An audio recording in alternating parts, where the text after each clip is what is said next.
Ce lundi 10 juillet 2023, dans les colonnes de Nous Deux, Vincent Lagave s'est livré sur les autres enfants de sa mère biologique, bambins qu'il n'a jamais connus, révélant son très lourd point commun avec l'un d'entre eux.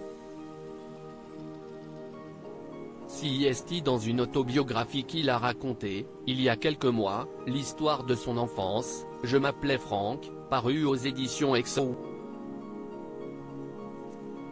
Celle d'un petit garçon prénommé Franck à la naissance, qui sera confié à l'assistance publique à l'âge de 6 mois puis adopté par un couple qui le baptisera Vincent. Dans les colonnes de Nous Deux, ce lundi 10 juillet 2023, Vincent Lagave est revenu sur ce récit et a dévoilé le lourd point commun qu'il partage avec un de ses petits frères biologiques, né d'un autre géniteur. Après moi, elle a eu des jumeaux, confie au sujet de sa génitrice celui qui avait une crainte concernant son père de sang, mais son mec de l'époque l'a poussé à les abandonner. Il avait tout prévu pendant la grossesse pour qu'il soit adopté. Et ce n'est pas tout, elle a ensuite eu 2 enfants, dont un Franck.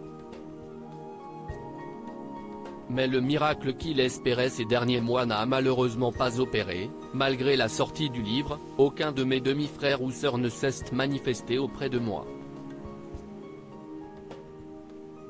Mais celui qui a retrouvé l'amour après son divorce de Véronique a tout de même pu rencontrer sa mère biologique, Lucienne, dans la région bretonne, même s'il a finalement passé le pas il y a 10 ans seulement. Il s'explique, j'avais des questions dont elle était la seule à avoir des réponses. Étais-je l'enfant issu d'un viol ou d'un inceste? Heureusement, ce n'était pas le cas, car j'aurais fait une connerie et fini ma vie en prison. Il continue, après avoir parcouru 1500 km pour la rencontrer, j'ai sonné chez elle, mais elle m'a vite rembarré. Je suis retourné dans ma voiture, prêt à rentrer bredouille et ma femme m'a convaincu d'insister. J'ai pris mon téléphone et je lui ai dit, je m'appelle Franck et je pense être votre fils. Elle m'a immédiatement donné rendez-vous. Les choses n'iront pas plus loin après 6 heures de discussion en tête-à-tête, tout, ou presque, étant dit, ce fut la première et dernière rencontre jusqu'à maintenant.